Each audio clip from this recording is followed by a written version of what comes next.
falamos até o verso 20 na semana passada, lembra? Quando eu falo que Jesus falou para os discípulos não contarem ainda essa descoberta de que Jesus Cristo é o Messias, e Jesus fala para eles: não contem isso, não divulguem isso. Então a gente vai ler do 21 até o 26. Vamos fazer melhor, vamos ler até o 28, mesmo que a gente não vá falar de todos eles hoje, mas pelo menos a leitura já vai ficando na nossa cabeça. Desde então começou Jesus a mostrar aos discípulos que era necessário ir a Jerusalém, padecer muito dos anciãos, dos principais sacerdotes e dos escribas, ser morto e ressurgir no terceiro dia. Pedro tomou de parte e começou a repreendê-lo, dizendo: Senhor, tem compaixão de ti mesmo. Isso de modo nenhum te acontecerá. Ele, porém, voltando-se, disse a Pedro: para trás de mim, Satanás. Tu me serves de pedra de tropeço. Não compreende as coisas que são de Deus, e sim as que são dos homens. Então disse Jesus aos seus discípulos: se alguém quiser vir após mim, renuncie-se a si mesmo, tome a sua cruz e siga-me. Pois aquele que quiser salvar a sua vida, perdê-la. Mas quem perder a sua vida por amor de mim, achá-la. O que aproveita o homem ganhar o mundo inteiro, se perder a sua alma? Ou o que dará o homem em troca da sua alma?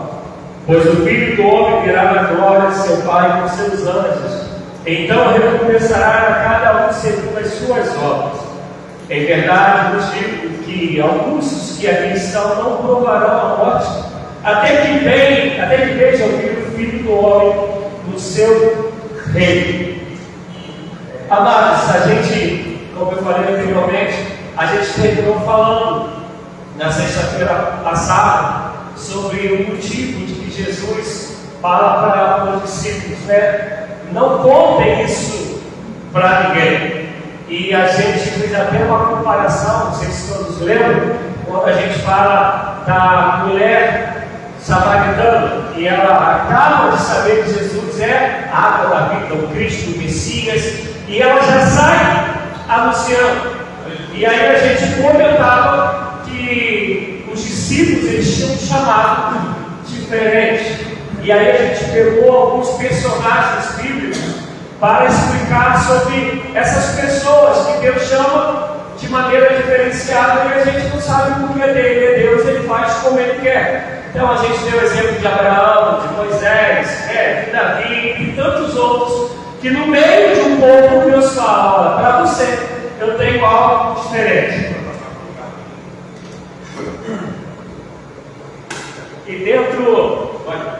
E dentro desse povo chamado diferente, nós vamos lembrar que principalmente Mateus vai falar isso, mas todos os três evangelhos sinópticos falam que Jesus orou para escolher os seus discípulos.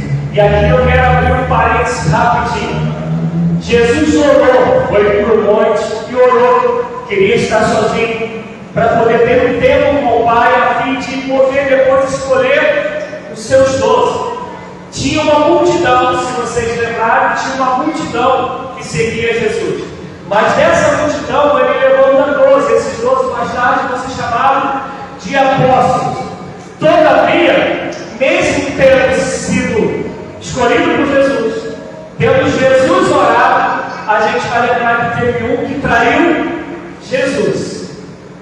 A gente hoje vive algumas místicas de que quando alguma coisa dá errado, a gente tem a facilidade de levantar um juízo sobre outras pessoas e dizerem: olha, isso é falta de oração, não vigiou, né? Não foi prudente. A gente gosta de falar essas coisas quando algum irmão ou irmã, no decorrer de alguma decisão tomada, no processo que pode ser um casamento, um emprego, o que for, que deu errado, o que a gente fala? Não vigiou, não foi prudente, faltou oração. Quando a gente não apela para dizer: está em pecado, a gente vai ver aqui o próprio Cristo o próprio Deus encarnado, que ora ao Pai. E esse Pai, que atende o Filho, que quando João 11 ele vai ressuscitar Lázaro, a Bíblia vai dizer que Jesus diz: Senhor, eu falo do Senhor porque eu sei que o Senhor sempre me ouve. E ele escolhe 12. Desses 12, um trai. Então, faltou oração na vida de Jesus? Não. Faltou prudência? Não. Faltou carinho dele para com os discípulos? Não. Mas ainda assim, houve quem o traísse. Isso, para mim particularmente, mais do que nunca me prova a individualidade que nós temos de decidir como vai ser a nossa caminhada diante de Deus.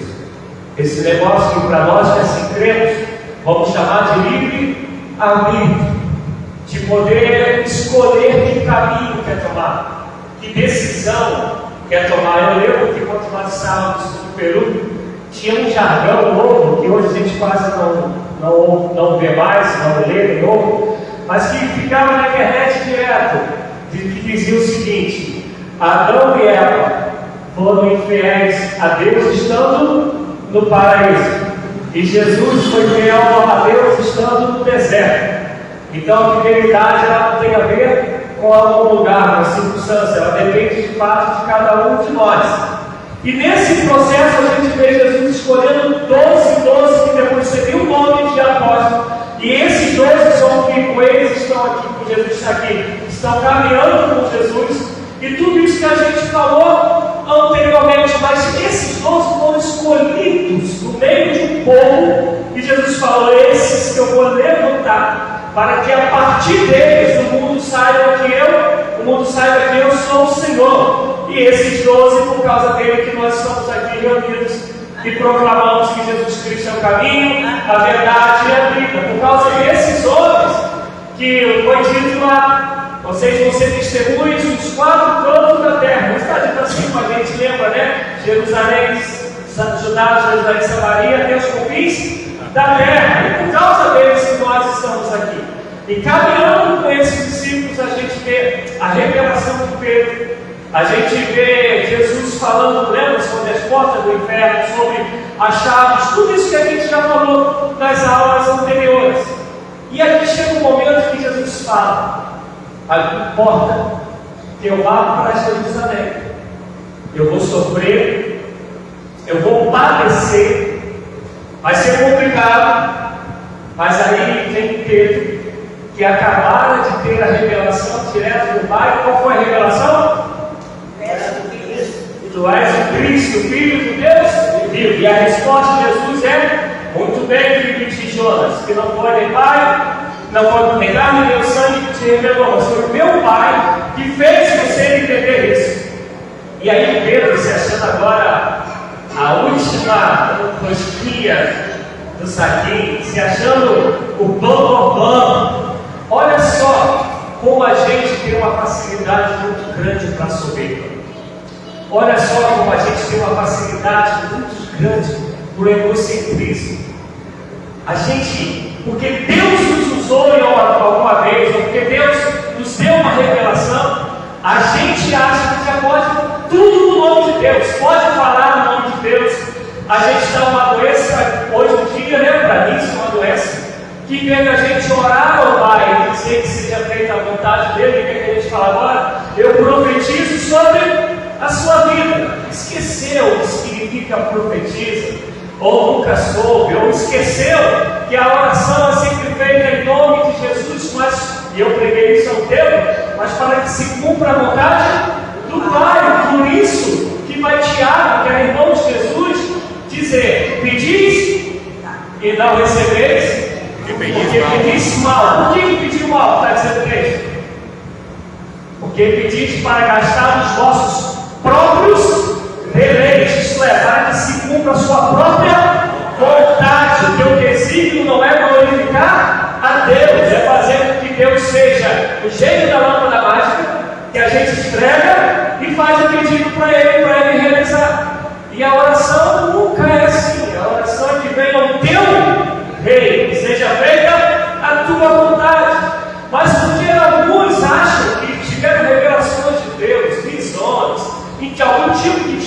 de Deus, acha que agora pode falar em nome de Deus e Deus vai ter que cumprir aquilo. A gente hoje lá em casa falava um pouquinho sobre política. Meu Deus, eu lembro que assim que a eleição acabou, no grupo de amigos de infância, onde uma boa parte é cristão e os que não são é porque estão afastados, e aí teve um que se afastaram e falou assim: mas por que Deus não atendeu o nosso desejo? E aí eu falei: pô, mas tinha o seu desejo, também tinha o do outro. E aí é que eu vou abrir um parênteses rapidinho. Você já pensou? 2 times só de cristão, como tem torneio em algumas igrejas de futebol. Tinha que ter um empate. Porque Deus está de um lado e está do outro, então todos esses jogos tinham que terminar empate. Mas ele sabe que a vida não é assim. Aí eu falei: mas tinha também uma pessoa que orava do outro lado. E aí ele falou assim: pô, mas teve tanta gente que falou que Deus falou que ia fazer. Eu falei: aí está o segredo. Tanta gente que falou que Deus ia fazer. Não foi Deus que falou para tanta gente que ia fazer. Conseguiram entender? Uma coisa sou eu dizer: Rosana vai fazer isso. A outra coisa é a Rosana dizer para mim: pastor, pode falar lá que eu vou fazer. E o que a gente mais tem vivido hoje são pessoas que usam o nome de Deus para validar algo que ela acha, que ela deseja, que ela espera, e aí coloca o nome de Deus para falar assim: foi Deus que falou, foi Deus que mostrou, foi Deus que revelou. Eu lembro, vocês vão rir, mas é para a gente ter um momento meio engraçado, mas é real que eu vou contar. Eu já contei para vocês que quando eu me converti, a primeira igreja que eu preguei foi a Assembleia de Deus. Eu pregava muito nessa Assembleia de Deus, me converti na vida disso. E tinha uma assembleia que eu ia muito, porque um amigo meu, amigão, uma pessoa assim que vale ouro, o Jairo, ele era dessa Assembleia de Deus, ele foi jogador de basquete, e a gente estava sempre juntos no meio das peladas. Então a gente tinha uma amizade que tem até hoje, só que o tempo distanciou, né? Eu casei com alguém em São Mateus, então, mas a gente estava sempre junto. E eu pregava muito nas consagrações da igreja dele, e eu tenho muitas experiências dessa consagração. E nesse período, né, eu novo nas igrejas, tinha 22 ou 23 anos no máximo, 24 não passava disso. E aí tinha as irmãzinhas da Assembleia, né?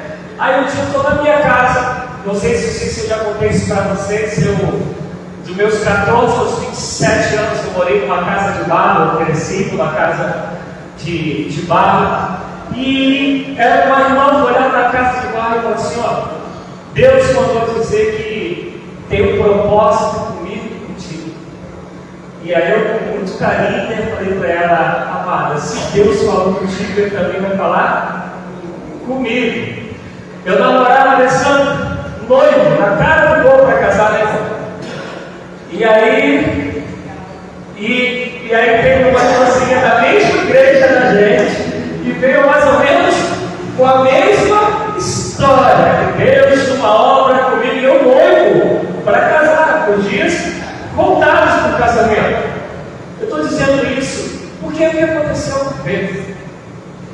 Jesus fala para Pedro: Pedro, tu és feliz, tu és bem-aventurado.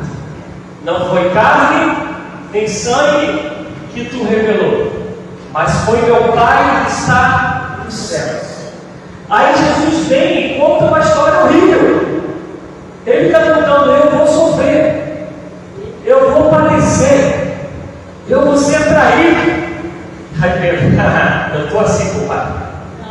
Eu sou o cara agora. Se o Pai tiver que falar, vai ter que ser por mim. Foi educado, chamou Jesus para o cantinho. Alguns psicólogos defendem que isso não foi educação, que isso foi uma marca da prepotência dele, para poder, se o negócio acontecesse, ele depois dizer: fui eu que aconselhei Jesus. Mas ele acabou de ter revelação que Jesus é o Deus encarnado, que Jesus é o Cristo. E aqui eu vou abrir um parênteses rapidinho. Historicamente e espiritualmente, há uma diferença de Jesus e do Cristo.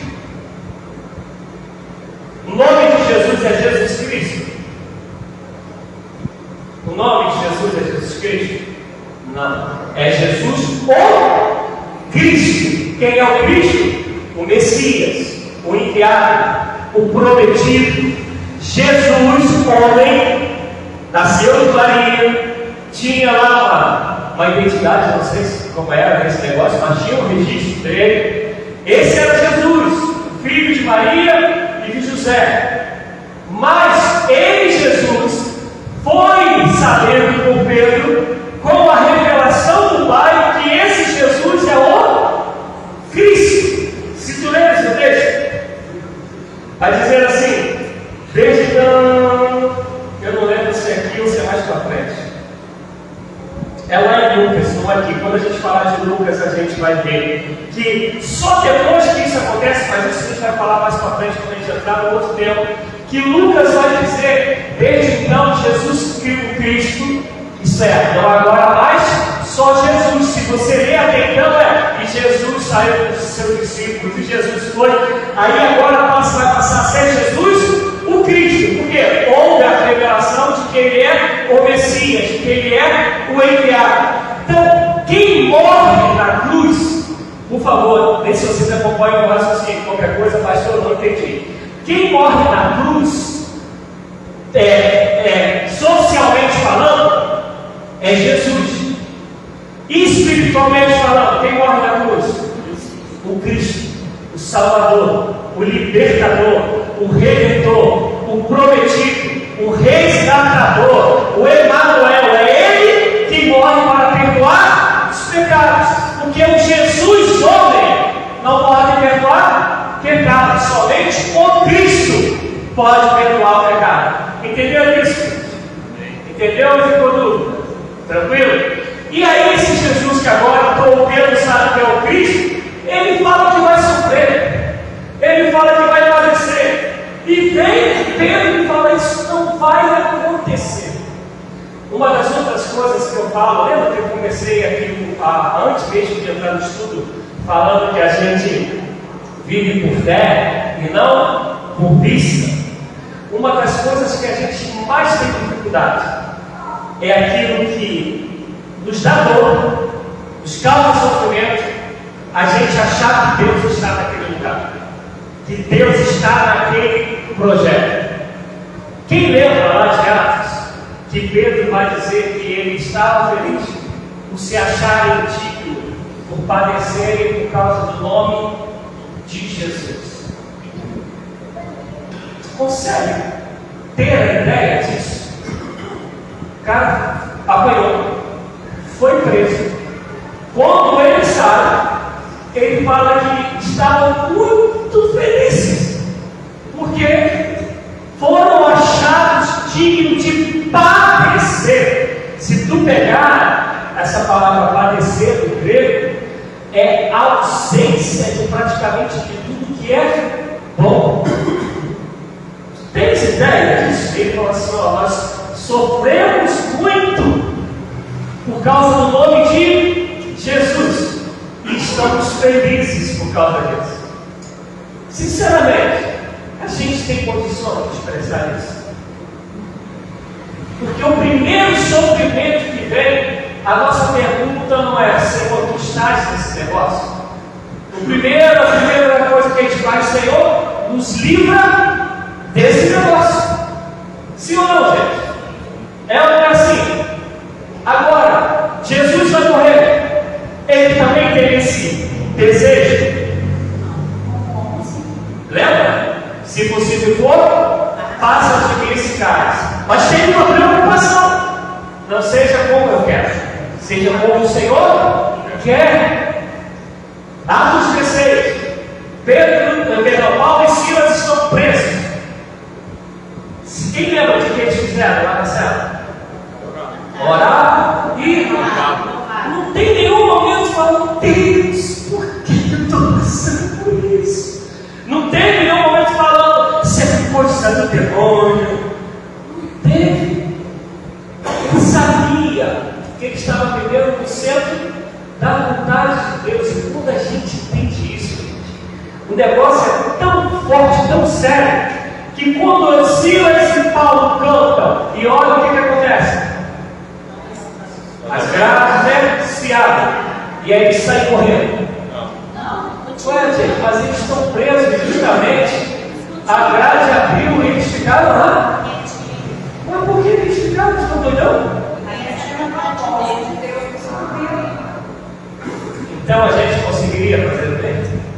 Ah, todo mundo sabe a resposta. Mas todo mundo deu a resposta. Saber a resposta é fácil. Ação é isso. Por isso que o justo não vive Pela fé. por vista, ele vive por Fé. fé. E aí, Pedro olha aquilo e fala: pô, Deus me revela. Isso que ele vai passar é sofrimento. Então eu vou livrá-lo disso daí. Abra sua Bíblia em Mateus 27:42. Alguém lê aí pra gente? Pô, sentindo falta do Gabriel. O pastor aqui ligou dizendo que hoje ele não tinha.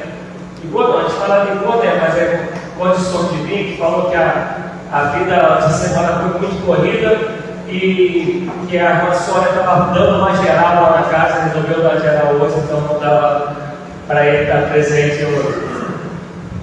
O que está escrito em Mateus 27:42?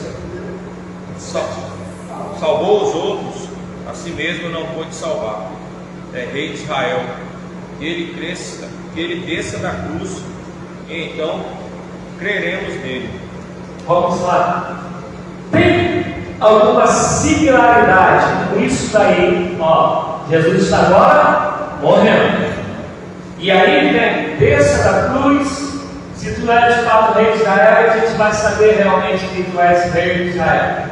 O que Satanás fez com Jesus depois de Jesus ter sido batizado, ter ido jejuar, orar? E aí quem lembra lá a passagem, vai estar escrito assim: Jesus, depois de ser batizado, o Espírito Santo levou Jesus ao deserto. E onde o Espírito Santo levou, Jesus foi o quê? Tentado, buscado. Eu acho muito engraçado quando o crente fala assim: gente, eu fui batizado e as coisas pioraram. Não é? Foi assim mesmo, Jesus, o Espírito Santo que levou Jesus. E aí, qual é a intenção de Satanás lá? Atrapalhar o projeto, impedir que a obra continuasse, prosseguisse. E se você vê que a fala é a hora, nós sabemos que tu tens poder para transformar essa pedra em barrão. E na cruz é o quê? Se tu desceres aí, todos nós saberemos que tu és o Filho de Deus. Memorizar isso. Vamos voltar para o texto. Pedro estava endemoniado quando Jesus falou: para trás de mim, Satanás, tu não cogitas das coisas de Deus, e sim das coisas do homem. Pedro estava aí endemoniado. Gente, é estudo, pode falar. Não. O lado fraco de Pedro, como ser humano. Não, mas ele estava endemoniado. Fala para ele. Ele se deixou levar para o seu sentimento. É isso que a gente também fala. Isso é uma outra coisa que a gente precisa aprender. A Bíblia, todas as vezes que uma pessoa vai incorporar Mateus, Marcos, Lucas, todas as vezes ele vai dizer que havia um espírito imundo. Essa caixa não sai a ser de jejum e oração, que é uma situação de alguém que está endemoniado. A Bíblia ela nunca mais clara para dizer que a pessoa estava possessa. Ela sempre diz, é só você ler os evangelhos que vai estar escrito lá. Mas, lembra quando Jesus fala para Pedro: Satanás se randou, lembra disso? E eu orei ao Pai para que te livrasse, para que não deixasse você da morte. Por que eu estou dizendo isso? Porque a palavra Satanás, no grego, ela significa adversário. Toda vez que você encontrar a palavra Satanás, ela significa adversário. Normalmente, quando vai falar mesmo do maligno, ou vai usar o nome maligno, ou vai usar o nome demônio. O que é adversário? Biblicamente falando, o que você acha que é adversário?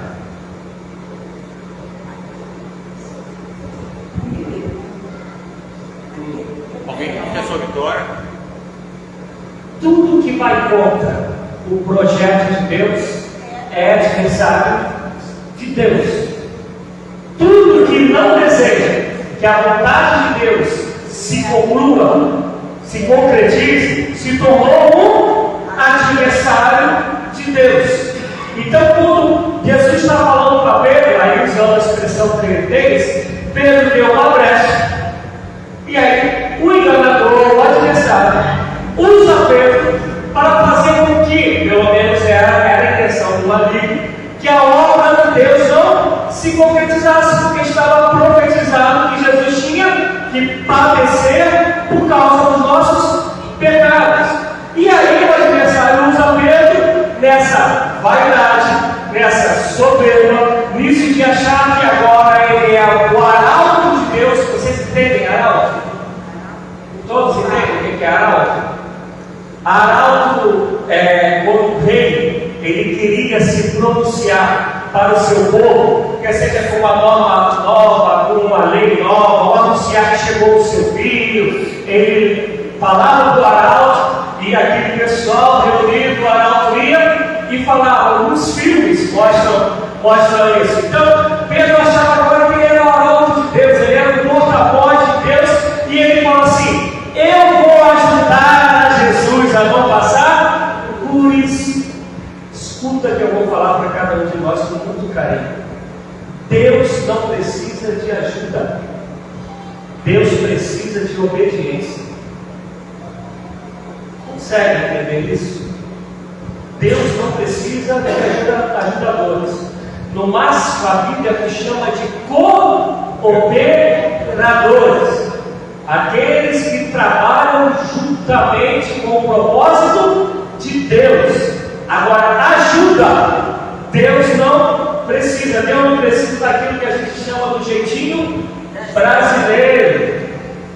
Ele sabe o que faz, Ele sabe como opera. Se você ler Isaías 40, eu estou querendo, esse mês a gente vai trabalhar no mês da família, mas em junho eu estou querendo pregar Isaías 40. Isaías 40 vai dizer que Deus não precisa de conselheiro, Ele não precisa, Ele sabe o que fazer. A nós, ainda que não entendamos o que vai acontecer depois, cabe falar: Senhor, seja feita a tua vontade.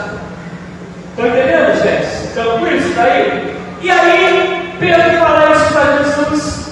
Jesus vai e repreende, falando: para trás de mim, Satanás. Olha só, fala: tu não cogitas as coisas de Deus, mas sim a dos homens. Por que Jesus está falando que o homem é coisa ruim?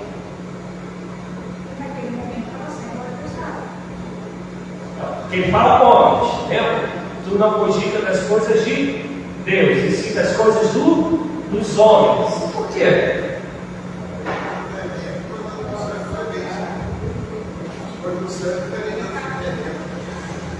Quando a Bíblia João vai falar que esse mundo jaz no maligno. A Bíblia fala que esse rei que nós temos, ele será o quê? Destruído, né? Vai dizer Pedro que ele está sendo preparado para o fogo. Isto é, todo homem que vive segundo esse mundo, ele não cogita das coisas de Deus. Por isso que vai dizer que Deus amou o mundo. Amou o mundo para quê? Para resgatar esse mundo, para fazer com que o mundo deixe de ser adversário, para poder viver segundo a vontade de Deus. Então, quando ele está dizendo que não cogita das coisas de Deus, mas das coisas do homem, ele está se referindo a esse homem caído, que se opõe aos propósitos de Deus, que se tornam o quê? Adversários de Deus, que se tornam Satanás. E aí, repito, não é Satanás no sentido de endemoniar, é Satanás no sentido daquilo que ele influencia o homem, que o homem se torna adversário de Deus. Está claro isso, gente? Está claro? E aí eu vou fazer uma pergunta. Vai ser forte, mas eu vou fazer a gente pensar. A gente tem Satanás dentro da igreja? Um monte. Isso não é para nos fazer pensar?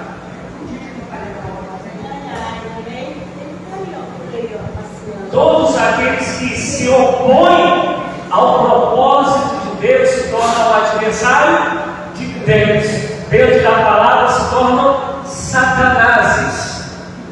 E ainda, presta atenção, falando no nome de Deus. Porque Pedro está dizendo, ele teve a revelação, longe de mim que isso vai acontecer com o Senhor. Eu vou chamar o golpe. Isso não vai acontecer. Qual é que é a força máxima da polícia aqui? Essa daí não. Essa daí, né? Isso não vai acontecer com você. E Jesus repreende todo esse que quer se colocar como adversário do projeto dele, que é se opor à vontade dele. E aí a gente vai falar aquilo que a gente tem falado muito aqui: a vontade do Senhor é boa, perfeita e agradável. Agora pode viver isso? E aí eu vou provocar parando um pouquinho de tudo. Por que não é bom? Agora vamos lá, Jéssica. Um montão de coisa que a gente quer, no final é bom? Não. E não era para a gente ter aprendido isso? Consegue entender, gente? A gente é tão cabeçudo que a gente teima contra Deus, dá errado. Aí a gente reclama com quem? Com Deus, e busca socorro em quem? Em Deus, daquilo que a gente teimou contra Ele. Aí passa o tempo que a gente vai fazer de novo com Deus, e você já fez a Deus a minha vontade. Aí quebra a cara de novo, e aí depois um ciclo vai passando, a gente não aprende. A gente não aprende que a vontade dele é boa, agradável, perfeita e agradável. Quando você vê Paulo reclamando das pancadas dele, tu só vai ver Paulo reclamando contra aqueles que dizem ser e não são. Aqueles que se tornam adversários do projeto de Deus, falando em nome de Deus. Você vai ver que Paulo nunca reclama contra os não cristãos. Ele se reclama daqueles que se dizem serem cristãos, a ponto dele dizer assim: com eles nem comam a mesa. Gente, se a gente for botar isso em prática, o pastor ele vai visitar uma pessoa, eu não estou falando não, tá? Estou falando de maneira geral. Vai visitar certa pessoa uma, duas vezes, e você falou: ó, está escrito lá que não é mais para sentar na mesa com esse daí, porque ele diz que quer viver dessa maneira. Já fiz sim, e não adiantou. É que às vezes a gente parece que a gente é mais misericordioso do que a palavra diz, porque a gente está tentando. Tem um pastor, eu não vou citar o nome dele, que eu gosto pra caramba dele, e ele fala algo que eu já falei há uns 10 anos atrás, mas acho que depois eu nunca mais repeti isso. Eu falei isso numa pregação. Ele fala: amigo, não perca tempo com quem conhece o Evangelho e decidiu não querer viver. Empregue as suas forças naquele que deseja conhecer a Jesus. E às vezes a gente gasta muita energia, Maria, com aquele que a gente viu que não quer. E aí tem um montão de gente que a gente poderia estar investindo porque está querendo, está uma terra fértil, mas a gente está insistindo com aquele que cujo carcaraça violento. E é esse chega em Coríntios que Paulo chega a dizer assim: ó, entregue-o a Satanás, para ver se no último dia a alma dele se salva. E um dia a gente vai falar sobre o significado dessa fala de Paulo. E aí Jesus repreende, mostra qual era o propósito dele. Até aí tranquilo, gente? Amém. Eu posso seguir? E aí, é esse versículo 24, porque tudo que a gente caminhou até agora foi uma introdução para a gente de fato entender como nos tornamos um discípulo. Porque quando nós começamos, lá no comecinho, Jesus falou para os discípulos: não se contaminem com o fermento dos fariseus e dos saduceus. E Lucas ainda vai falar de Herodes.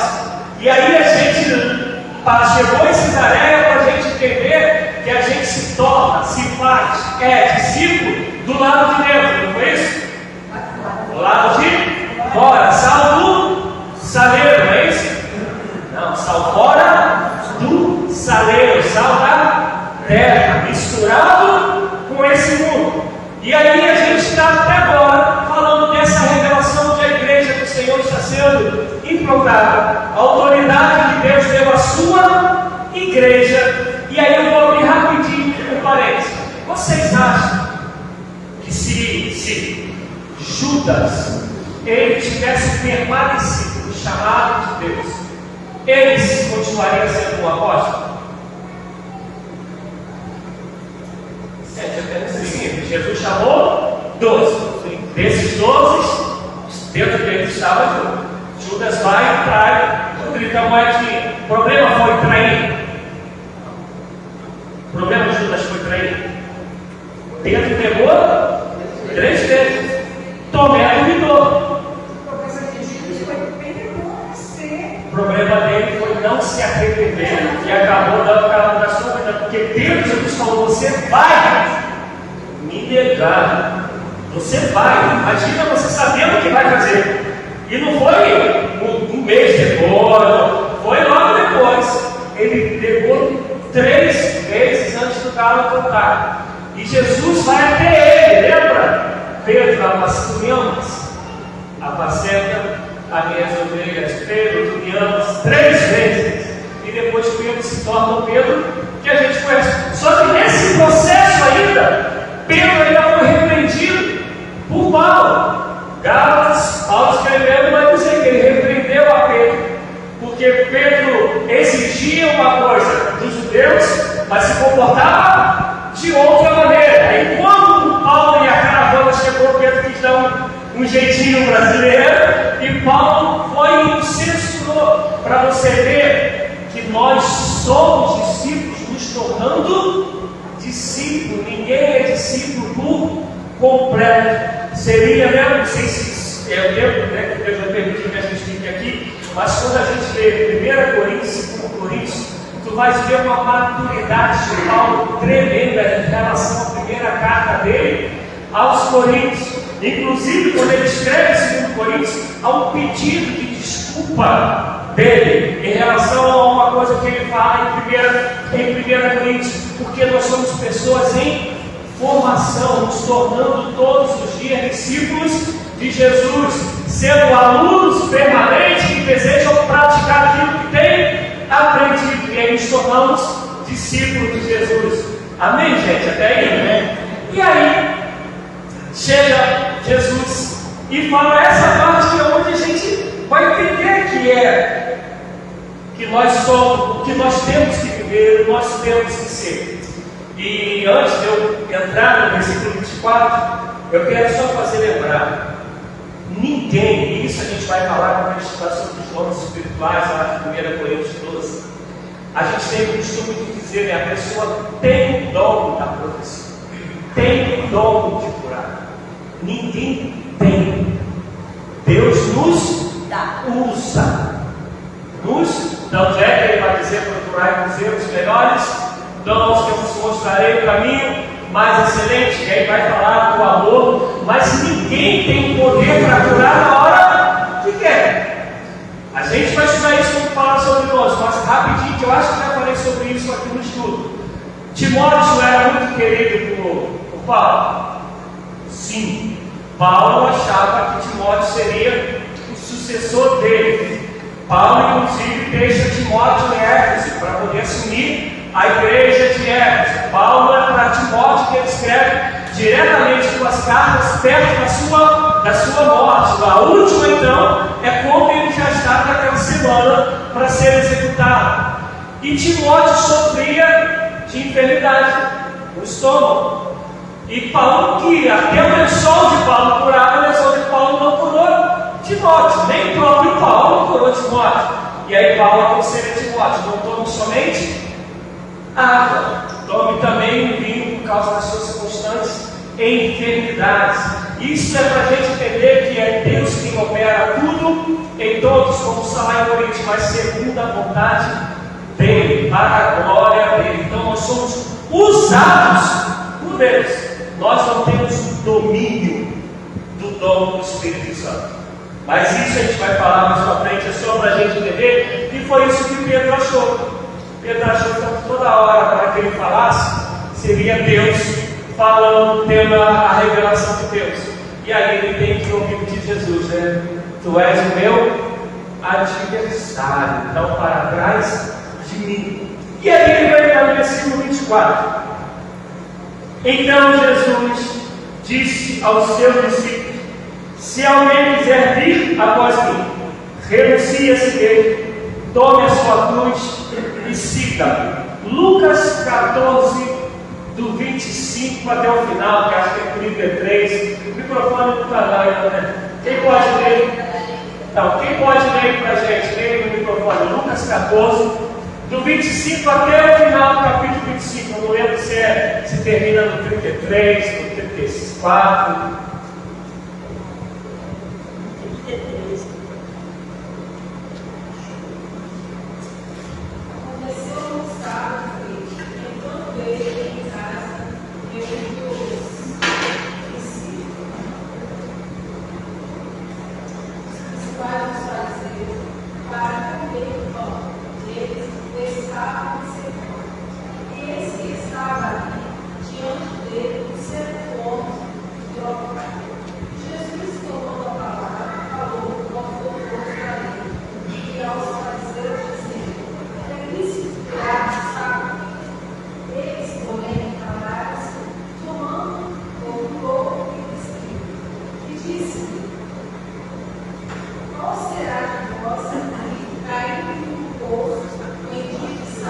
É Lucas 14, 25, amado. Eu fui até conferir para ver se minha mente tinha me enganado.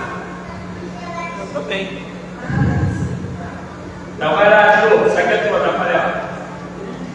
Ora, ia com ele uma grande multidão, voltando-se disse: se alguém vier a mim e não conhecer seu pai, e mãe, mulher, filhos, irmãos e irmãs, e ainda também a sua própria vida, não pode ser assim. Qualquer que não levar a sua cruz, não vier após mim, não pode ser vencido.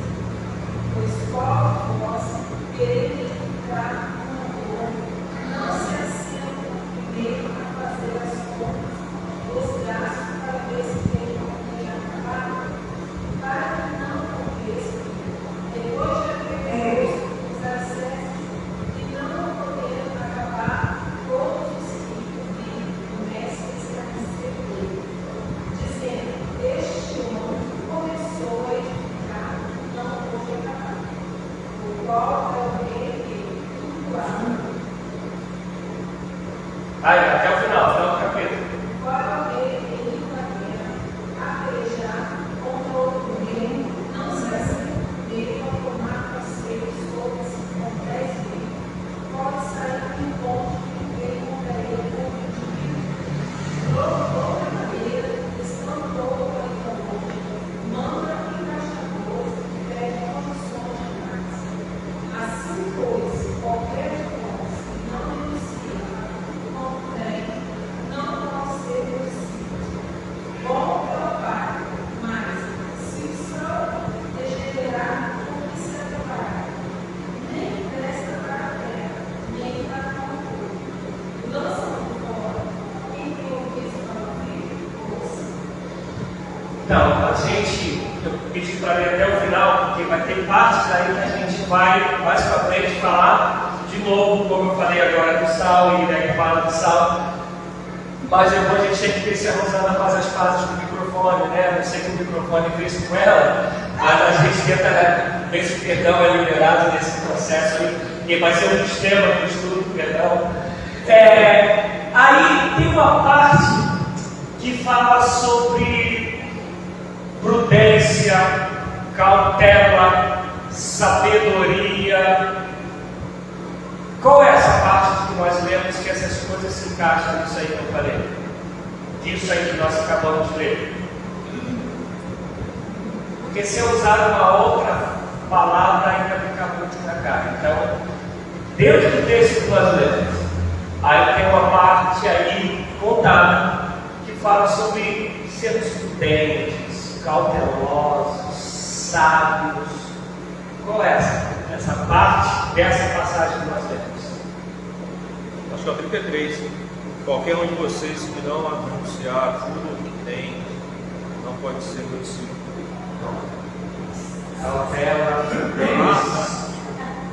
Perdão. Quando ele fala sobre construir casa e ir à guerra, ele vai dizer o seguinte: se eu vou construir uma casa, eu tenho que parar, fazer as matemáticas, carrega 2, sobe 15, 0, vem para cá, pega ali para corre para ali, para que eu não fique na metade do caminho e depois as pessoas passam e falam: cara, não terminou a obra, não conseguiu realizá-la. E a outra parte que ele vai dizer: e um rei que vai à guerra, sem ter uma ideia se o exército dele é o suficiente para combater um exército inimigo. Você tem que chamar Arnold Schwarzenegger, Stallone. Para isso, tem que ser um exército equivalente. Do contrário, se dele for inferior, ele vai chegar por esse rei e vai falar para o rei: dá para a gente fazer um acordo nisso tudo aí.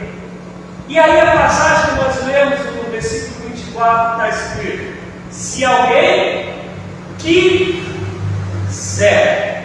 Quem está falando isso? Versículo 24, aqui de Mateus 16. Quem é que falou isso? Se alguém quiser. Jesus. Então vamos lá. Alguém obrigado?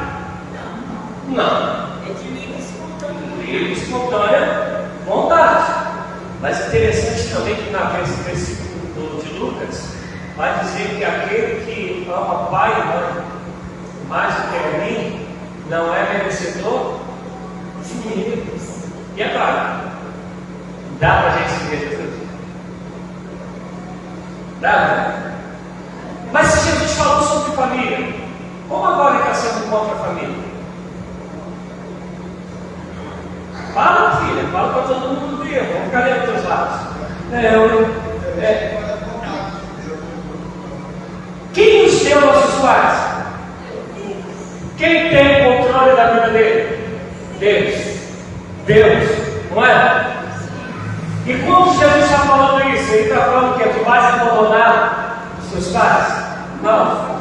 O que Jesus está falando é o seguinte: quando eu te der uma ordem, ainda que teu pai e tua mãe seja no meio disso tudo, se foi eu não preciso de ajuda, o que eu preciso é de obediência, que é melhor obedecer do que sacrificar. E aí ele está dizendo: você toma isso, tu tomas a me amar acima de todas as coisas, tu tomas renunciar àquilo que o teu eu, que o teu self, a gente está na era do self, né? Eu contava para Rita e Isaías que a gente, quando estava no Peru, a gente iniciou no deserto. Eu estava no carro do estado, eu estava indo pregar numa cidade que eu ia pregar 3 dias direto, e era um lugar assim, de quase um dia de viagem, e a gente iniciou no meio do deserto. Para lá, areia. Olha para cá, areia. E os carros só passavam, ó. Se tu pensasse em botar a mão, tu ficava sem braço. A gente iniciou ali. E aí, sem saber o que fazer, o que Rebeca e Tiago começaram a fazer? Chorar. Selfie. Ih, rapaz, lá no fogo. Aí levava um selfie para dentro do carro, selfie para frente, para a areia, e começava. Aí um dia eu conto para vocês como a gente saiu dessa morada. Mas a gente está nessa era do céu, o cara vai comer lá, arroz, feijão e ovo. Qualquer coisa, né? A gente está nessa era de querer olhar somente para nós mesmos e nos promovermos. E vem Jesus e fala: andar comigo é negar a si mesmo. Andar, fala.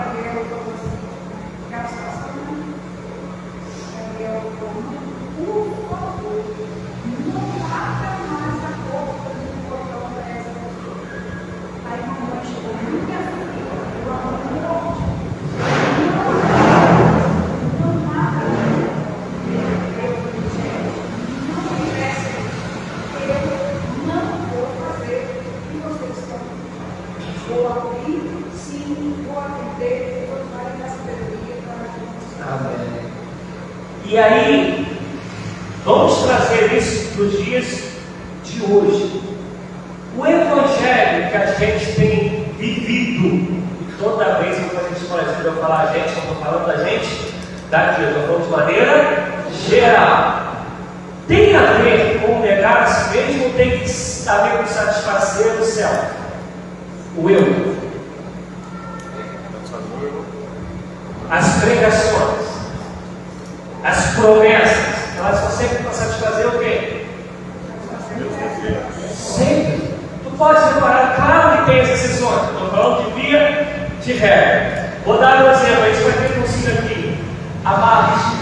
Eu estou conhecendo a cidade ainda, né? Quer dizer, conheço praticamente nada da cidade em si, mas enquanto estrutura, enquanto vida social, a gente estuda um pouquinho, a gente pergunta a outros para entender, né? Porque a realidade de vocês é totalmente diferente, né? Da nossa em termos de vida, de maneira de viver. E aí, eu não sei como é aqui em relação a povo carente. Estou falando isso para vocês entenderem o que eu vou dizer. Eu não sou contra uma igreja bacana, bem estruturada. Eu não sou contra isso, até porque a gente hoje, em algumas coisas, a gente precisa das redes sociais até para anunciar o Evangelho, para fazer conhecimento de todas as coisas. Mas eu sou contra, só dando um exemplo. A igreja aqui é toda estruturada, tudo do bom e do melhor, mas não cobre d'água ao celeiro. Não está preocupado se alguém dentro da própria comunidade está com a conta de luz existia, se está faltando um açúcar na mesa. Não tem nenhuma dessas preocupações, mas as pessoas vêm, elas pregam aquilo que alimenta o céu e tiram das pessoas até o que elas não têm para dar. E aí, não sei se vocês souberam aí de uma menina que ela era prostituta mesmo, era uma menina de programa. Ela se converteu numa determinada denominação e ela disse o seguinte, que ela nunca foi tão abusada na fé, não é abusada sexualmente da fé, como que ela foi violentada dentro dessa denominação. E hoje em dia ela está mandando na justiça essa denominação. Então, quando eu estou falando, estou jogando peça fora daquilo que eu conheço.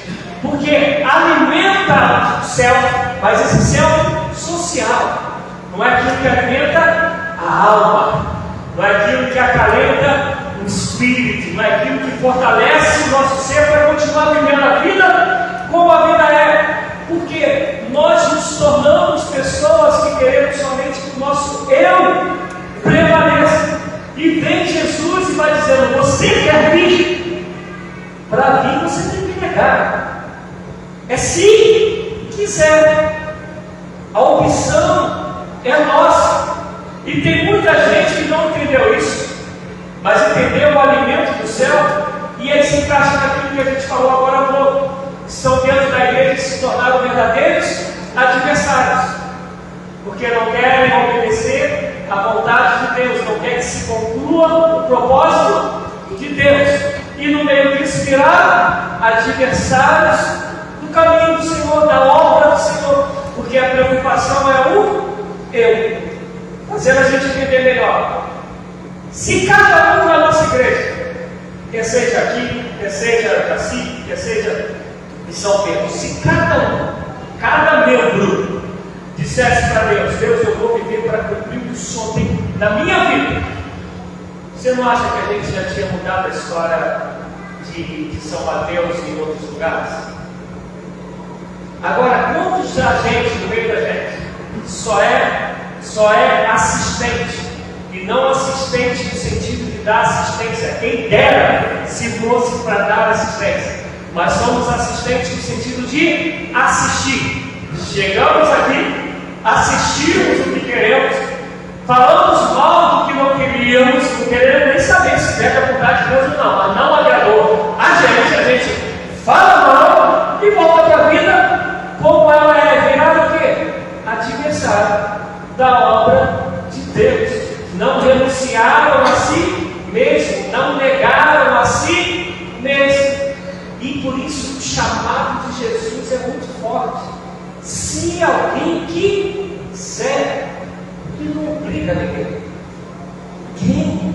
E a gente vai encontrar isso algumas vezes na Bíblia. A gente vai encontrar com um jovem rico. Vai lá, te amo, mas vende tudo que tu tens com ele. Deus pobres e siga. O eu dele falou: não, tá dando de guarda. Deixa eu seguir do meu jeito, guarda os mandamentos, deixa de novinho. Vou continuar guardando, mas seguir o Senhor dessa maneira, não dá. Agora a diferença.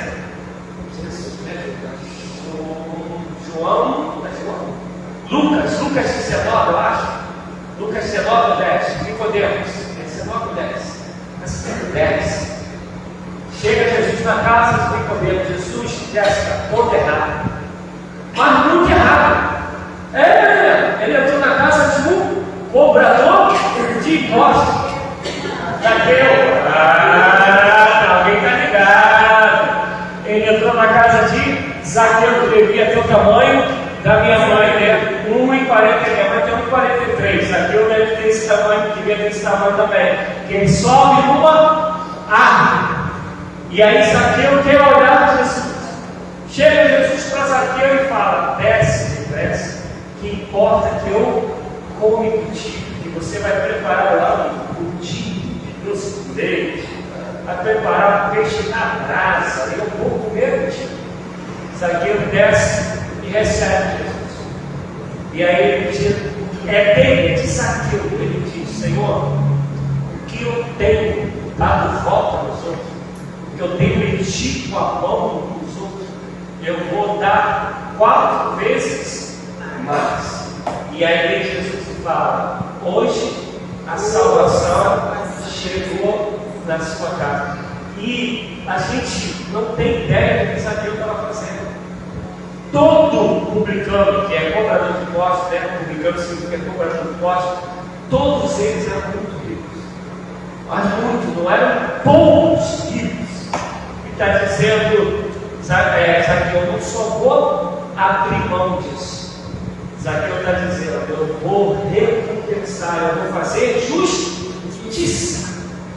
Porque chegou o reino, chegou a salvação. E aí, quer vir? Vem. Mas a gente tem que querer. Vamos, discípulos de João, vamos buscar a Jesus. E ele vai falar: olha, as raposas têm os seus covis, os pássaros têm o seu ninho, mas o filho do homem não tem onde reclinar a cabeça. Mas quer? Vem e vê. Vem e siga. Na vida, Jesus tinha casa? Claro que tinha.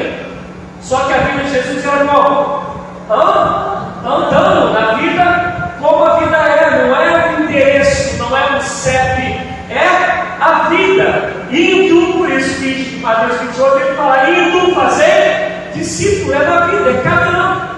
Mas a pergunta sempre foi e continuará sendo: quem quiser. Ninguém é obrigado, mas saiba que não tem meio termo, não tem em cima do muro, não tem mais ou menos cristão. E é por isso que lá em Lucas ele está dizendo: pensa bem se o que a lição que você está tomando vai dar para você terminar a casa e todo mundo depois dizer que de fato esse era um homem sábio, deve ser uma mulher sensata. Pensa bem se dá para você ir na guerra contra o teu adversário.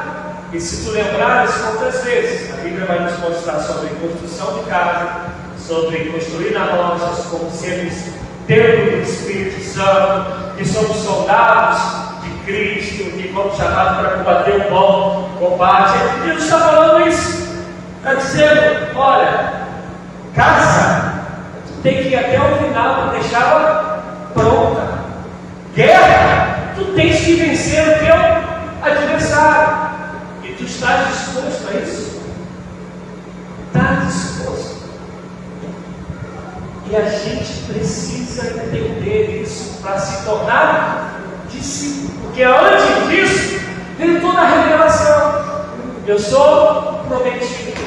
Eu sou um Cristo. E em mim, através de mim, Pedro, tu vais ser instrumento para edificar a igreja. E depois vai levantar-se o povo todo do mundo para edificar a minha igreja. Te dou agora a chave, basta tu um canal para que todas as nações saibam que eu sou Deus, para que haja salvação ou haja perdição. Os que se perfumem para os que se salvam, ou perfume para os que se perdem. O perfume não foi tão bom, né? É isso que Paulo diz em Coríntios. Agora, tendo em vista tudo isso, você quer estar disposto? Essa é de fato a tua vontade. Por isso eu tenho muita dificuldade e não contendo em quem faz. É o que eu creio no meu Deus, de fazer apelo. Eu particularmente creio que o Espírito Santo é quem convence. E muitas das vezes o apelo nos engana, principalmente quando tem uma musiquinha de fundo, né? Porque às vezes as pessoas veem pela emoção, e pela emoção, pelas promessas de que Deus vai fazer, e acrescenta tudo isso, as pessoas acabam ficando. Porque, gente, o pior que possa ser o nosso convívio é melhor do que num monte de lugar. Aqui não tem ninguém dando bico na canela de ninguém, bico literalmente falando, brigando com outro no dia de fato, como vai ter no campo de futebol, como vai ter no bar. Ninguém puxa arma para ninguém. Todo mundo sabe, mas chega aqui, sabe que está muito calor, em vez de ir no shopping, eu estou dando esse exemplo que lá no Rio, quando está muito calor, a gente às vezes vai para o shopping para poder pegar o ar-condicionado do shopping, né? Economiza em casa. Eu vou lá para a igreja, tenho lá um ar-condicionado, eu gosto do momento de dar músicas, poxa, o William toca pra caramba, isso é legal, é um ambiente gostoso, tem projetos bacanas, mas isso não tem a ver com conversão. Isso, fala lá. O que aconteceu quando eu evangélico, 29 anos, orando e minha esperança que um dia eu ter essa convenção. 29 anos esperei. Quando foi, assim como se fosse em relação a Pedro, quando assim, às vezes eu vou na igreja, e às vezes assim, eu acho que tem, hoje ele vai. Não aconteceu. Quando foi assim, uma mensagem comigo, aí eu estava na igreja, uma mensagem, e ele veio pelo apelo. Talvez eu não tenha, a questão mais de falar. Eu não sei, também se não sei se não fosse talvez pelo apelo, ele teria aceitado. Não, eu vou falar para a senhora. Perdão, desculpa. Não só ele, mas foi esse outro, né? Foi um grupo de pessoas. E assim, naquele momento, né, foi Deus, foi assim, uma coisa assim, de momento. E ele foi no domingo, ele aceitou, no outro domingo ele já veio, se matriculou na escola dominical. E logo depois ele foi batizado. Então, eu respeito a senhora, a opinião da senhora, de pelo apelo. Para mim, o apelo só comprovou o que já tinha, para mim, o que já tinha no coração dele. Aquilo que Deus já estava trabalhando através das suas orações, através dos testemunhos, já estava ali. O apelo, para aquilo que eu creio, foi esse passo dele vir aqui e tal, mas a conversão, ela não se deu no apelo. Ela se deu naquilo que o Espírito Santo ministrou no coração dele, falando: eu te amo, eu quero você, tu precisa de mim, não há caminho para Deus se não for através de mim. Quando o apelo foi feito, isso já estava dentro dele, porque o apelo não salva. Quem salva é o Espírito Santo, em Cristo Jesus, nos convencendo do Espírito do pecado, da justiça e do juízo. Agora, ele já vinha, já. Isso já ele podia não vir continuamente. Qual foi o apelo de Pedro? É só isso. E na verdade não é apelo, foi uma ordem.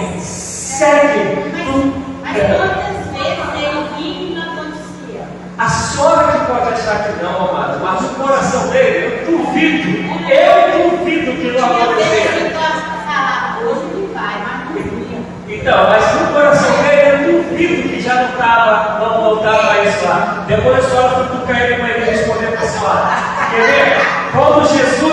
Quando Pedro, ele prega em Atos, a Bíblia vai dizer que 3.000 pessoas são batizadas. Mas não que só tinham 3.000 que decidiram por Jesus. Por quê? Porque tinha mais. Por que tinha mais? Crianças e mulheres não eram contadas. Então a gente está falando de 3.000 homens. Então tu pode botar aí os 4.500, as 5.000 pessoas isso. A Bíblia só fala que eles que tentaram para Pedro. O que a gente tem que fazer para ser? Já estava neles. Pedro só completou a obra. Arrependam-se e sejam batizados. Eles que indagaram Pedro. Como que eu faço? Porque, irmão, é assim, é o que eu creio, tá? Quem nos convence é o Espírito. Não é uma fala daqui, vem aqui na eu posso chamar. Mas se o Espírito não trabalhou no coração da pessoa, e ela não se rendeu ao Espírito dizendo, eu te quero, não adianta, vai vir, pode ser batizado. Por isso que Paulo vai dizer, Jesus disse, né, na verdade, saíram do meio de nós porque não era dos nossos. Porque conversão acontece isso. Conversão tu entende, ó, eu quero ir e eu tenho que amar a Deus acima de todas as coisas. Todas não são algumas, todas não têm exceção, todas são todas. Eu fico, a gente precisa terminar porque são 9 horas, eu fico, às vezes eu me pego rindo, mas acho lindo, com a história de Pedro. Pedro é o único que se fala na Bíblia que ele era casado, né? E aqui uma piada sem graça que todo mundo conhece, né? Minha esposa, minha filha, quando reclamava comigo em casa, mas né, Pedro se pegou Jesus 3 vezes porque Jesus curou a sogra dele. Mas ele é o único, né, que era casado. E aí esse Pedro, casado, Jesus falou para ele: apacenta as minhas ovelhas. Pedro, você está tendo a revelação através de você, da sua pregação dos apóstolos. A minha igreja será implantada e as portas do inferno não prevalecerão. Ele falou isso para um cara solteiro? Não, gente, ele falou para um cara casado, para dizer que nada pode ser impedimento para a gente fazer a obra de Deus. E o que tem de gente hoje que usa cônjuge como desculpa, usa filhos como desculpa, e tanta coisa que nós. E esse pessoal, amado, era reação canela, sandalinha no pé, poeira para tudo modelado, sol nas costas. E a Bíblia fala que eles iam de cidade em cidade, para a eternidade de verdade. Imagina, está lá Maria Helena, sendo açoitada e sendo presa, porque está pregando o Evangelho. E Moisés, só estou fazendo uma comparação, Moisés, ele está tranquilo lá em casa, um pouquinho, Maria Helena apanhou e está presa, porque estava pregando Jesus Cristo, um pouquinho mais tranquilo. Moisés ficaria assim? Não, com certeza não. A gente não quer ninguém que a gente ama sofrer, mas ainda que a gente entenda que seja o propósito de Deus, mas a dor é dor. E Pedro passou por isso algumas vezes, e ele era casado. Gente, a Bíblia não fala, mas para mim a mulher de Pedro era fé. Era aquela mulher mesmo que edificava a casa, era uma mulher suprema, porque ela, a Bíblia nunca fala que a mulher dele foi tropeço para ele. Era some, mas ele tinha esposa. E Pedro foi porque. Quando Pedro, né, quando Jesus ele era pescador, né, Jesus chamou. Ele era, a esposa dele era viva ou era morta? Ele era viva. Ele, quando chega na casa dos vai lá almoçar, ela que está preparando comida. E aí a sogra de Pedro está doente, todo dia, né? Está enferma, aí ele vai lá e cura a sogra de Pedro. Então, ela estava viva, ela estava preparando o pão lá para ele. Não sei como ela morreu, porque a história não conta isso. Mas quando ele chama, ele tinha esposa.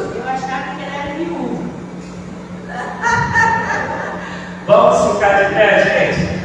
E semana que vem, se Deus permitir, a gente vai entrar, aí sim, lapidando mesmo a gente sobre ser discípulo. A gente vai começar a falar sobre tomar a cruz e negar a si mesmo, ou negar a si mesmo e tomar a cruz. A gente vai trabalhar uns bons meses falando nisso, sobre negar a si mesmo e sobre tomar a cruz. A gente entendendo o que essa passagem quer dizer, entendendo o que isso tem a ver comigo e contigo na prática, ainda que algumas coisas que a gente tenha dito até hoje sejam levadas para a prática, mas muitas delas vão para conhecimento para a gente se situar no que está acontecendo. Mas a partir de agora a gente vai falar sobre nós mesmos, sobre quem nós somos, sobre quem Deus espera que nós sejamos. Aí a gente vai estar como o oleiro que pega o barro lá, a gente vai estar trabalhando isso aí, vai dar umas amassadinhas boas, para a gente crer que seja para sermos vasos de honra e nome.